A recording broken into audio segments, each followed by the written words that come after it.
আচ্ছা চলেন শুরু করা যাক। আমরা একটা ইমেজ অথবা ভিডিও কন্টেন্ট কেন প্রপারলি অপটিমাইজ করব। প্রথম কারণ হচ্ছে এসইও অথবা সার্চ ইঞ্জিন অপটিমাইজেশনের ক্ষেত্রে প্রত্যেকটা কন্টেন্ট আমাদেরকে অবশ্যই প্রপারটি করতে হবে।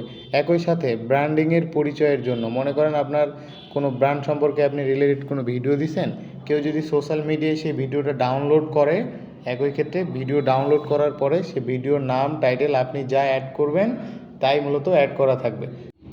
প্রথমে মাউস থেকে রাইট ক্লিক করবেন, রাইট ক্লিক করে প্রপার্টি অপশনে ক্লিক মেরে আপনারা সবাই ডিটেলসে চলে যাবেন। ডিটেলসে গিয়ে টাইটেল অ্যাড করবেন, ভিডিওর যে নাম দিছেন সেই নামটি হচ্ছে যে রিলেটেড টাইটেল আপনার সেটাই অ্যাড করবেন। টাইটেলটা যেটা দিছেন সেখানে সাব টাইটেলে একই নামটা পেস্ট করে দিবেন। তারপরে চলে আসেন রেটিং অবশ্যই 5 স্টারে ক্লিক মারবেন।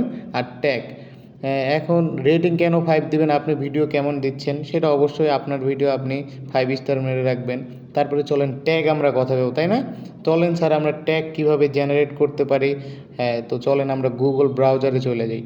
ব্রাউজারে গিয়ে আমরা লিখব প্রথমে ট্যাগ জেনারেটর। কী লিখবো সবাই স্ক্রিনে দেখতে পাচ্ছেন, ট্যাগ জেনারেটরে ক্লিক মারবো। তারপরে এই প্রথমে যে ওয়েবসাইটটা আসছে র্যাপিড ট্যাগে ক্লিক মারবো। র্যাপিড ট্যাগ আপনার ভিডিওটা যেই রিলেটেড অবশ্যই সেটা এখানে, মনে করেন আপনার ভিডিওটা ডিজিটাল মার্কেটিংয়ের, অথবা আমার ভিডিওটা মূলত লার্নিং অ্যান্ড আর্নিং মেহেরপুর ব্রাঞ্চের একটা ইন্ট্রো ভিডিও। সো আমি এখানে লিখতেছি আপনার ভিডিওটা যেই রিলেট করবেন অবশ্যই সেই নামটা দিয়ে ট্যাগ জেনারেট করবেন। আমি এখানে লিখতেছি লার্নিং অ্যান্ড আর্নিং, লেখে আপনারা ইন্টারে ক্লিক করবেন। অবশ্যই নিচের অপশনে অ্যাকসেপ্ট অথবা আই এগ্রি অপশনে ক্লিক মারবেন, না হলে আপনারা এগুলা কপি করতে পারবেন না। তারপরে নিচে অবশ্যই দেখতে পাচ্ছেন কপিজ ট্যাগ। তাহলে উপরে আমি আবারও বলছি, সার্চ ইঞ্জিনে যে সকল ট্যাগগুলো দিবেন এই হচ্ছে কম্পিটিটর অ্যানালাইজ করে আপনাকে দিয়ে দিবে। তারপরে ট্যাগগুলো কপি করবেন, কপি করে ট্যাগে এখানে পেস্ট করে দিবেন। পেস্ট করার পর যেগুলা এখানে পেস্ট করছেন, মানে যে সকল ট্যাগগুলো এখানে আপনারা পেস্ট করছেন একই ট্যাগগুলা কমেন্টসেও দিয়ে দিবেন, ঠিক আছে?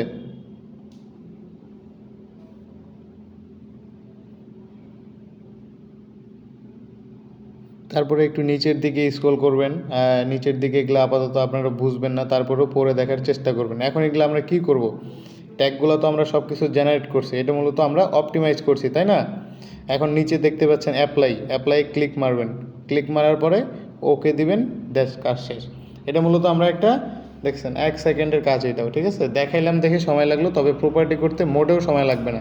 আপনারা যখন এসইও করবেন প্রত্যেকটা কন্টেন্ট অবশ্যই প্রপার্টি করতে হবে। চলেন এখন একটা ইমেজ কীভাবে প্রপার্টি করতে হয় আপনাদের দেখাই। একদম সেম ওয়ে আগে যেটা অ্যাপ্লাই করছেন একইভাবে মাউসের রাইট ক্লিক করবেন, রাইট ক্লিক মানে মাউসের কার্সরে রেখে রাইট ক্লিক মারবেন।